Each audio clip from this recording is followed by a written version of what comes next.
बिस्मिल्लाहिर्रहमानिर्रहीम। आज के प्रोग्राम के साथ मैं हूं नुसुल्लाह मलिक। नाज़रीन, मुल्क में एक 26वीं आईनी तरमीम का मसला, तो दूसरी तरफ एक ऐसी कैफियत है जिसमें आपको बड़ा वाज़ेह नजर आता है कि फेक न्यूज या प्रोपेगेंडा वार इस वक्त अपने अरूज पर है। पिछले कई रोज से एक पैनिक की कैफियत है पूरे पाकिस्तान के अंदर। एक तरफ सियासतदान आईनी तरमीम लाने की बात कर रहे हैं, मुज़ाकरात हो रहे हैं, बातचीत हो रही है। मौलाना फजल रहमान साहब मरकज बने हुए हैं। एक सियासी जमात जाती है तो दूसरी सियासी जमात उनके घर पहुंच जाती है। नंबर्स पूरे करने हुकूमत ने। मौलाना फजल रहमान का बड़ा अहम किरदार है, लेकिन क्या सिर्फ मौलाना फजल रहमान पर ही इत्तफा किया जा रहा है या हुकूमत के पास बाकी कार्ड्स भी मौजूद हैं? दूसरी तरह अगर देखा जाए तो एक लाहौर में होने वाले वाक़े ने पूरे मुल्क को हिला कर रख दिया है। तलबा बाहर निकले, एहतजाज किया, तोड़ फोड़ की, और किसी ने यह नहीं जाना कि हकीकत क्या है। ना हकीकत तक किसी ने पहुंचने की कोशिश की। अपने ही कॉलेज को तोड़ डाला, अपने ही कॉलेज के बाहर नुकसान पहुंचाया गाड़ियों को। और अगर किसी से पूछा गया कि ये सब कुछ वो क्यों कर रहे हैं, तो बहुत से तलबा ऐसे थे जिन्हें इस बात का इल्म ही नहीं था कि वो ये एहतजाज किस लिए कर रहे हैं। गोया एक बड़ा चैलेंज इस वक्त मुल्क के अंदर फेक न्यूज का है, प्रोपेगेंडे का है। और किसी मुल्क में प्रोपेगेंडा अगर इतना ताकतवर हो जाए, फेक न्यूज इतनी फैलनी शुरू हो जाए, तो इदारों के लिए, मुल्क की मैशत के लिए किस कदर नुकसान हो सकता है, इसका आपको बखूबी अंदाजा है। आज के प्रोग्राम में इसी का जायजा लेंगे। दोनों चीजें, एक तरफ हुकूमत अपोजिशन आईनी तरामीम के हवाले से गठजोड़ कर रही है, तो दूसरी तरफ मुल्क के अंदर फेक न्यूज के बारे में भी इस वक्त बड़ी आवाजें उठ रही हैं कि उन लोगों के खिलाफ कार्रवाई होनी चाहिए जो मुल्की इदारों के खिलाफ या मुल्क के अंदर पैनिक फैलाने के लिए जानबूझकर इस किस्म की कार्रवाइयां करते हैं।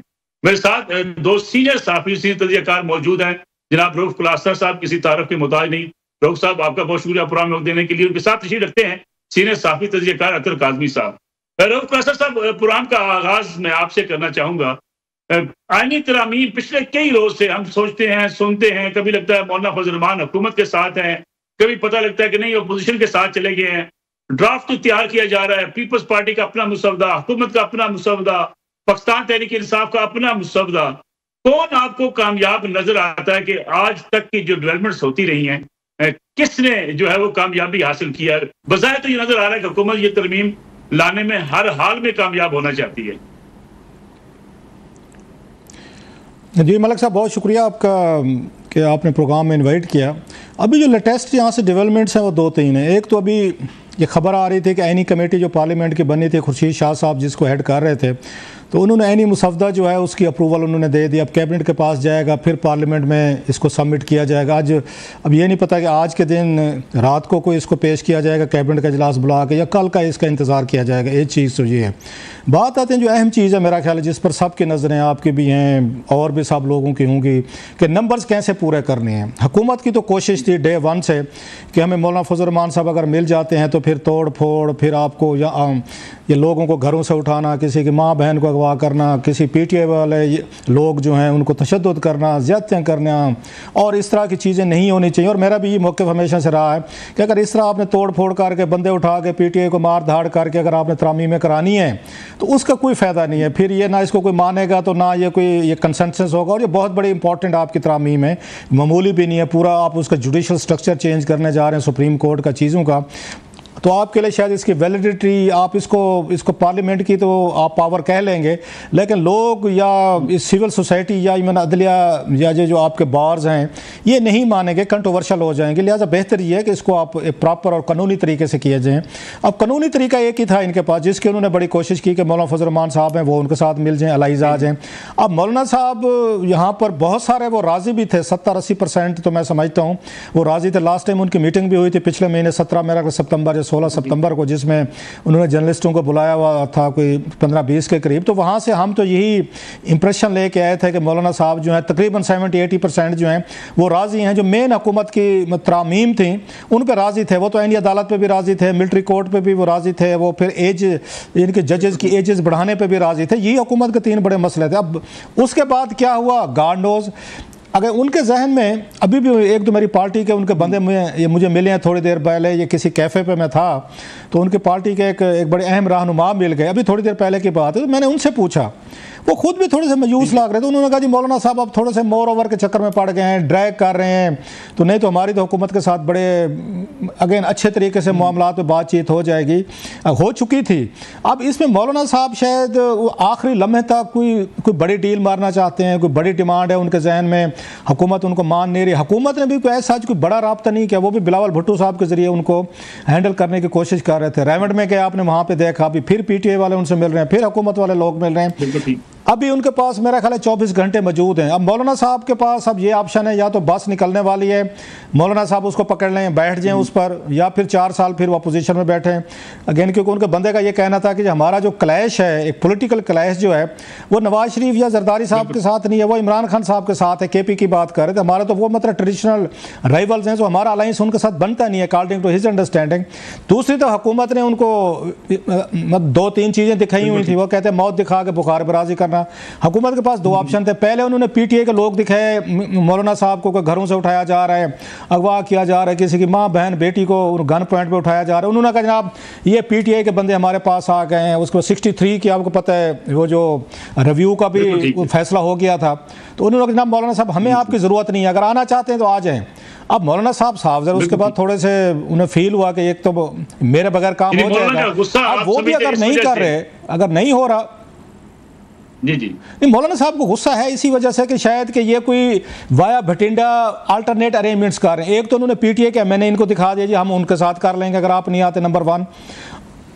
साथ में इलेक्शन कमीशन ऑफ पाकिस्तान की खबरें आना शुरू हो गई कि जनाब वो भी शायद फैसला करने वाले हैं। जो सीटें इस वक्त उन्होंने फ्रीज़ की हुई हैं, जो आपकी स्पेशल सीटें, और उनमें मौलाना फजल रहमान साहब ने भी स्पेशल सीटें ली हुई हैं ये PTI के कोटे से, अगर आपको याद हो। उन्होंने कहा जनाब हम वो सीटें या के इलेक्शन कमीशन के ज़रिए हम ये रिस्टोर करवा के हम अपने नंबर पूरे कर सकते हैं।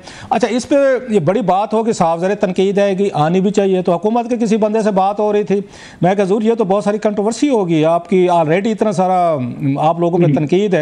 तो उन्होंने एक ही 1 लाइनर में पूरा जुमला एक कह के बात ही खत्म कर दी। उन्होंने कहा रऊफ साहब जहाँ सत्यानाश वहाँ सवा सत्यानाश, पहले कौन सा मैं लोगों ने सरों पे बिठाया हुआ है, हमारी कोई क्रेडिबिलिटी की बातें कर रहे हैं, हमने करने हम करेंगे। तो ये है करंट सिचुएशन जो आप कह रहे थे कि इस्लामाबाद में क्या सिचुएशन है।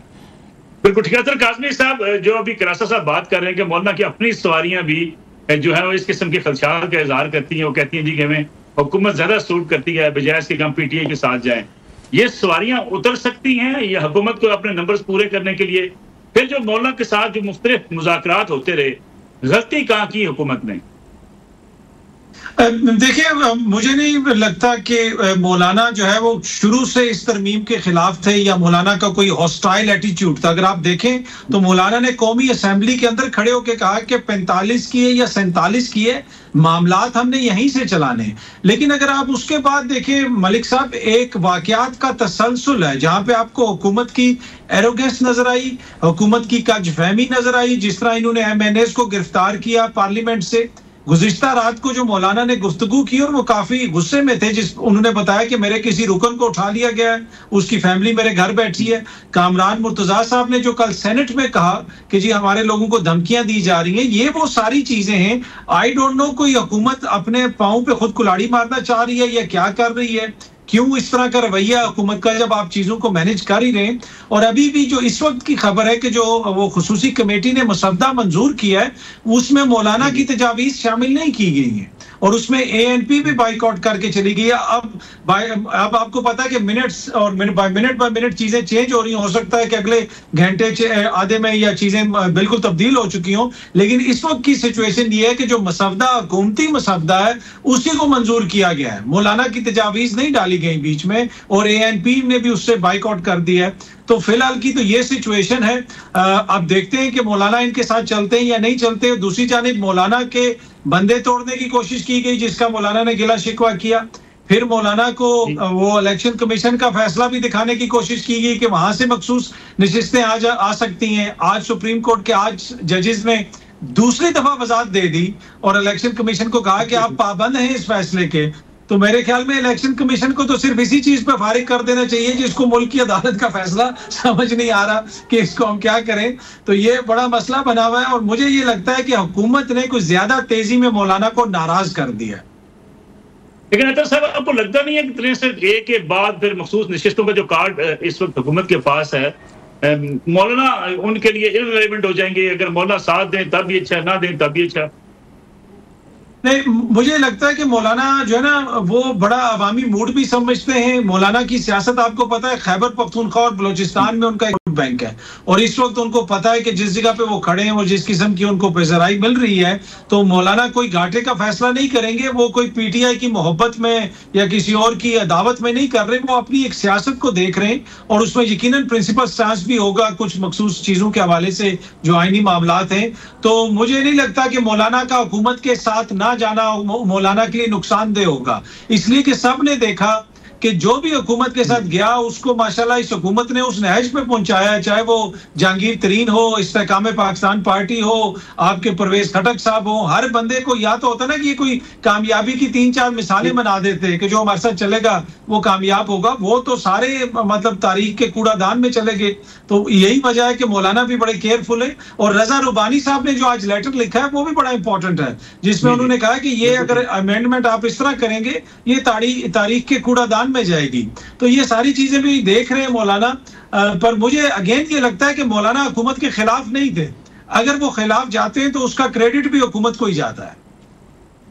अदर काज़मी साहब, एक ब्रेक ले रहे हैं, कमर्शियल ब्रेक के बाद वापस आते हैं तो यहीं से जो है वो बातचीत भी करेंगे कि एक तरफ रजा रुबानी साहब का खत है, दूसरी तरफ मियां जवेद लतीफ साहब मुस्लिम लीग नून में रहते हुए वो भी कोई इसी किस्म की आवाजें बुलंद कर रहे हैं। आखिर इसका जो है नतीजा क्या निकलेगा? क्या वाकई पीपल्स पार्टी और पीएमएल-एन के अंदर ऐसी आवाजें हैं कि ये तरमीम इस तरीके से नहीं होनी चाहिए, या वहां भी कोई सियासी मामला ही है? इस पर बात करेंगे ब्रेक के बाद।